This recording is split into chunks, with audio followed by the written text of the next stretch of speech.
కొద్దిమంది ఉంటారు 60 ఏండ్లు దాటి 70 ఏండ్లకు దగ్గరకు వచ్చిన ముసలితనం ఛాయలే కనిపించు. ఉదాహరణకి ఒక రజనీకాంత్, ఒక చిరంజీవి, ఒక నాగార్జున, ఒక వెంకటేష్, నార్త్కి వెళ్తే ఒక సల్మాన్ ఖాన్, ఇట్లాంటి వాళ్ళందరూ 60కి దగ్గరకు వస్తున్నా కూడా అసలు ఆ వృద్ధాప్య ఛాయలే కనిపించవు. చాలా ఫిట్గా, చాలా పర్ఫెక్ట్గా కనిపిస్తున్నారు. మరి దీనికి కారణం ఏంటంటే 5 రకాల తెల్లటి పదార్థాలను వదిలేయడమేనంట. అందులో ఫస్ట్ది మైదా. ఈ ప్రపంచంలో అత్యంత దరిద్రపు ఆహారం ఏదన్నా ఉంటే అది మైదానే. దీన్ని విపరీతంగా ప్రాసెస్డ్ చేసిన గోధుమలతో తయారు చేస్తారు. ఒకప్పుడు యాక్చువల్గా మైదాని పోస్టర్ లాంటి పెట్టడానికి వాడుకునేవాళ్ళం. ఇప్పుడైతే బజ్జీలు బోండాలని పొద్దున్న లేస్తే అవే తింటున్నారు. ఇక బ్రెడ్ అయితే పూర్తిగా మైదాతోటే తయారైంది. అందుకే చాలామంది బ్రౌన్ బ్రెడ్ తినమని చెప్తున్నారు డాక్టర్లు. ఇక తర్వాత పాలిష్డ్ బియ్యం. ఒకప్పుడు ప్రజలు దంపుడు బియ్యం తినేటోళ్ళు. అప్పట్లో ఇంత దారుణమైన సమస్యలు వచ్చేవి కాదు. కానీ ఇప్పుడు మనకి తెల్లగా నిగనిగలాడుతుండాలి బియ్యం.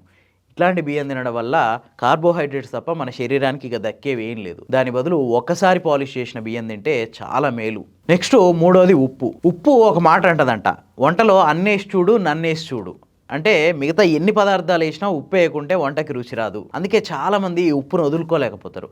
కానీ విపరీతమైన ఉప్పు కన్జంప్షను తొందరగా మనం ముసలి వాళ్ళం అయిపోవడానికి కారణమైంది. మనం ఉప్పును పూర్తిగా వదిలేసి తినలేము. కనీసం అదుపులో ఉంచుకుంటే బెటర్. ఇక తర్వాత చక్కెర.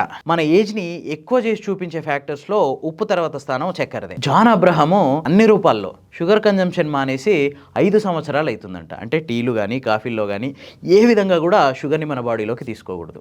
ఇక ఫైనల్గా పాలు అండ్ పెరుగు. ప్రపంచంలో ఏ జీవి కూడా 1 సంవత్సరం దాటిన తర్వాత పాలు తాగదు. ఒక మనిషే జీవితాంతం పాలు తాగుతూ ఉంటాడు. కనీసం 40 దాటిన తర్వాత అయినా ఈ పాలు పెరుగు తీసుకోవడం మానేస్తే యంగ్గా కనిపించడానికి అవకాశాలు ఉన్నాయి. పాలు పెరుగు నుంచి కాల్షియం, ప్రోటీన్ వస్తుంది.